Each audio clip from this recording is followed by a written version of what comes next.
अनुराधेने आधीच 4 मोठ्या घरांतून पापड कुरड्यांचे सुतोवाच करून ठेवले होते. आता अण्णांनीही परवानगी दिली होती.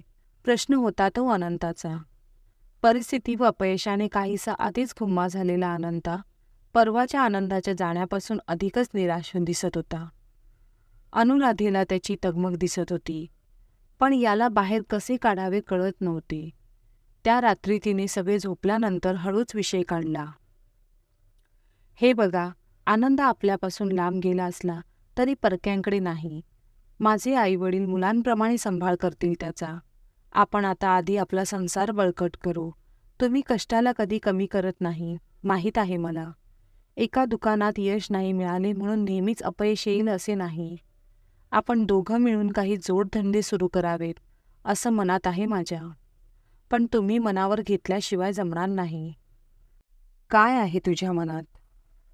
मी काही मोठ्यांच्या घरी कोरड्या पापड, लोणची अशा उन्हाळी साठवणुकीच्या पदार्थांविषयी बोलून ठेवलंय. अण्णांनाही विचारलंय. करा म्हणालेत. तुम्ही माल पोचवण्यात मदत करा. शिवाय शहरातल्या हॉटेलात काही नमुने देऊन यावेत असं वाटतं. आवडली तर कायमची मोठी ऑर्डर मिळेल. पलीकडल्या शेतातला गावठी आंबा, पण कैरी करकरीत आहे. शेकड्याने फळं धरतात, पण चव आंबट. वाया जातं सगळंच. लोणची उत्तम होतील. यावर्षी लोणचं घालते जमेल तेवढ्या कैऱ्यांचं. पण तुम्ही फळं अलगद उतरवून दिलं तरच शक्य आहे. घरोघरीही देऊ, नमुन्याला. आवडले तर घेतीलही. मग हळूहळू शेवया, खारवलेली कैरी, गोड कैरी असे अनेक पदार्थ आहेत मनात. पण ही कसं होतं ते पाहून जाऊ आपण पुढे.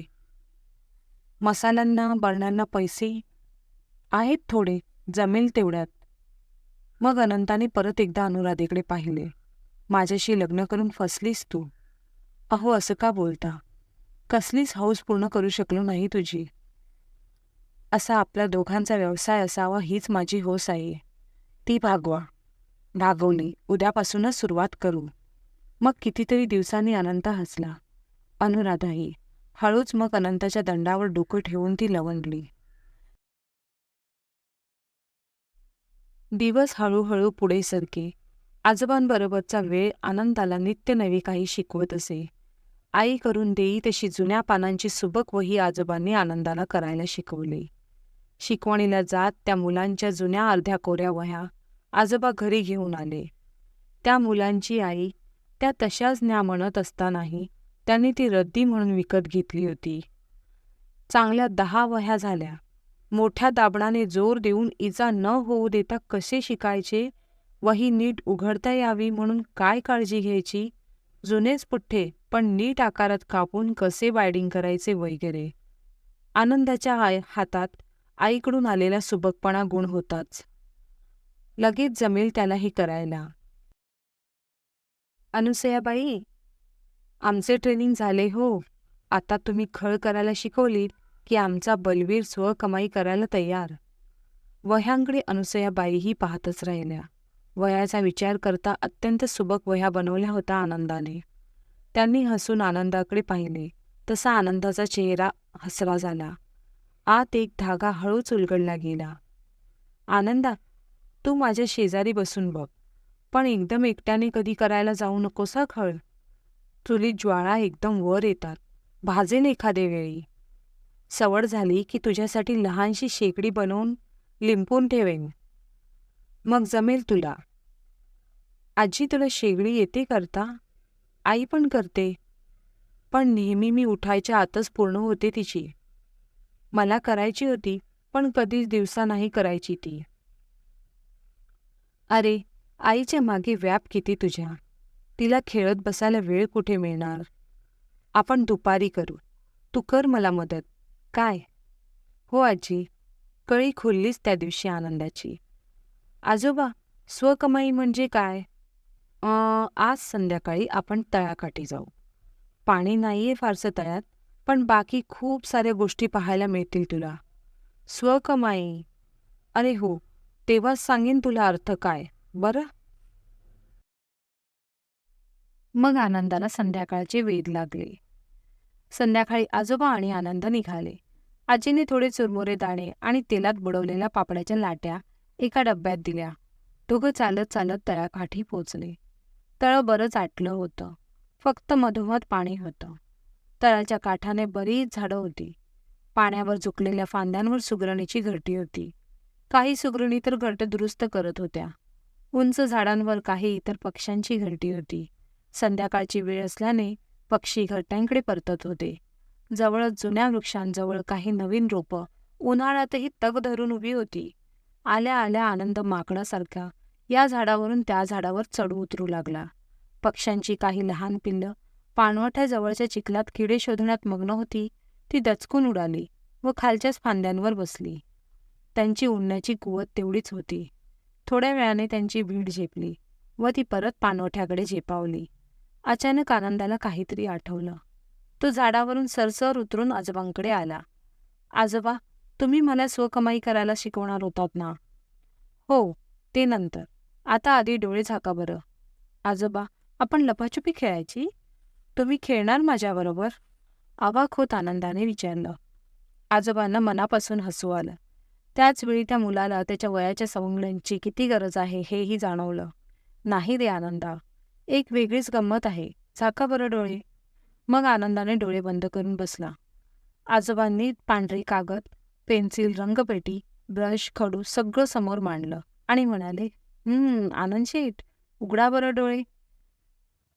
आनंदाने डोळे उघडले व तो क्षणभर पाहतच बसला.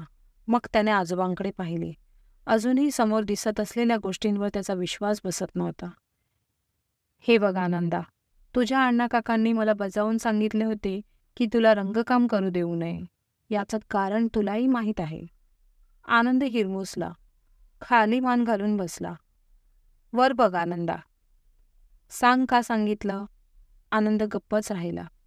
मी सांगू? आनंदाने आजोबांकडे पाहिले.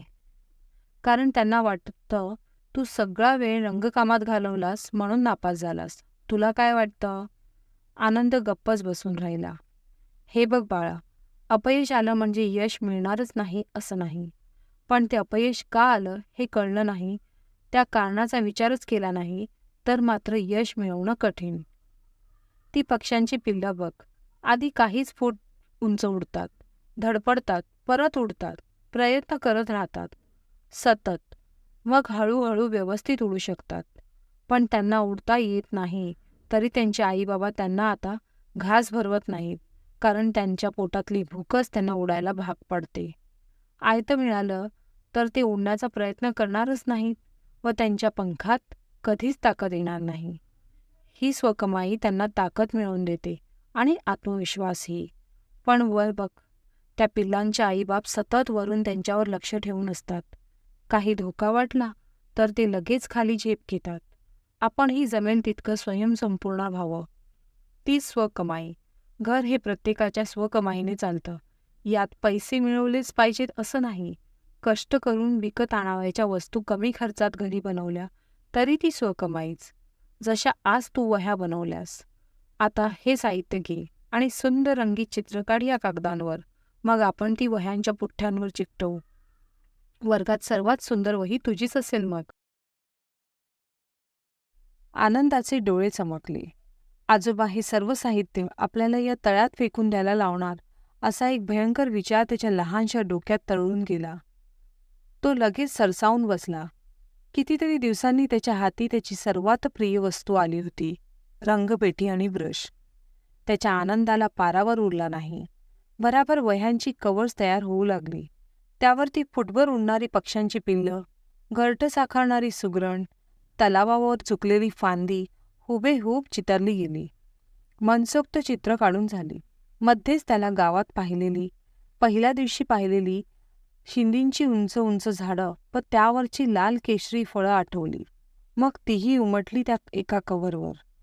सांज दाटून आली तशी आजोबांनी थोडा खाऊ दिला आनंदाला. त्याने काही दाणे पक्ष्यांनाही खायला दिले.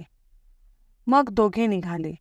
आजोबा म्हणाले, आनंदा, जेव्हा कोणी आपल्याला काही बोलतं, बरं असो व वाईट असो, प्रथम शब्दांकडे न पाहता त्यामागच्या हेतूकडे पाहावं. तो नीट ओळखता आला तर आयुष्यात निर्णय घेताना कधीच गल्लत होणार नाही. म्हणजे त्या दिवशी तुझ्या बाबांनी कधी नव्हे तो तुला फटका मारला. तुला खूप राग आला. अण्णा किंवा वसंत काकांनी मारला असता तर नसता आला इतका राग. पण बाबांनी मारला म्हणून तू प्रचंड दुखावला गेलास. पण तुला कारण कळलं का? अनंतरावांना, त्याच्या मुलाला एवढे सगळेजण घालून पाडून बोलत आहेत ते सहन झालं नाही. पण वयाने शरीराने पडले लहान. मोठ्यानं सांगणार कोणत्या तोंडाने की नका बोलू माझ्या मुलाला असं. मग तुझ्यावरच राग निघाला. पण तो होता तो प्रेमापोटीच. तू छान गुण मिळवून पास झालास ना, तर सर्वात जास्त आनंद तुझ्या बाबांना होणार आहे बरं बाळा, तुझ्या आईपेक्षाही जास्त. पुढचा रस्ता दोघांनीही मौनात पार केला. त्या एवढ्याशा मेंदूला आजोबांनी चांगलाच कामाला लावला होता. तेही पुढे काही बोलले नाहीत. त्या मौनाची गरज आणि किंमत तेही ओळखून होते. त्या रात्री आनंद गप्प गप्पच होता. आजीने आजोबांकडे पाहिले. त्यांनी ठीक आहे अशी खूण केली. जेवण झालं. आनंद आता रोज आजीला पानं घेण्यात, मागचं आवरण्यात न चुकता मदत करत असे. इथे आल्यापासून बाळकृष्णाचा प्रसंग सोडल्यास या मुलावर सगळ्यांनी इतकं चिडावं असं काहीच तो करत नाही, असं आजीच्या लक्षात आलं. सुरुवातीला असलेला त्यांच्यातला तुटकपणा, डोळ्यातून जाणवणारी चिडचिड निवळू लागली आहे असंही तिला जाणवलं. पण मग आज असा गप्प गप्प का? रोज जेवताना आजोबा नातवाच्या छान गप्पा चालत अलीकडे. आजोबा बाहेर शतपावली करू लागले. तशी आजी म्हणाली, आनंदा, पाहिलंस का तळं? आणि खाऊ खाल्लास का दिलेला? आनंदाने नुसतीच मान हलवली. काय केलं तितका वेळ? आनंदाने आजीकडे पाहिलं. वहीवर चिकटवायला चित्र काढली. पाहता पाहता आजीचा चेहरा बदलला. आनंदाच्या ते लगेच लक्षात आलं. पण त्याच्या लक्षात आलेलं आजीच्या लक्षात नाही आलं. याचं काय डोकं बिकं फिरलंय की काय? अरे, त्या रंगकामानेच ना वाटोळ केलं मागच्या परीक्षेत. परत आला ती दळभद्री लक्षणं घेऊन. आजी अंमळ जोरात ओरडली.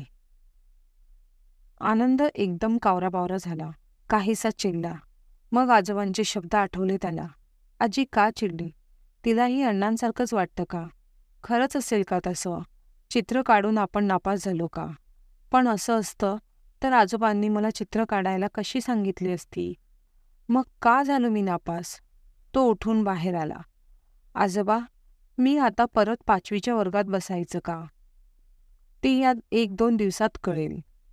एकतर ते तुझी मराठी व गणिताची परीक्षा घेतील, त्यात उत्तीर्ण झालास तर 6वीत बसवतील, किंवा कदाचित परत 5वीतच बसवतील. मला तुम्ही शिकवाल का? नाहीतर मी परत नापासच होईन. आनंदाचा खालचा ओठ थरथरू लागला. हे बघ आनंदा, तुला हवी ती मदत करता यावी म्हणूनच इथे आणलंय मी तुला. तू 6वीत गेलास काय किंवा 5वीत, विषय तुला नीट समजायलाच हवा.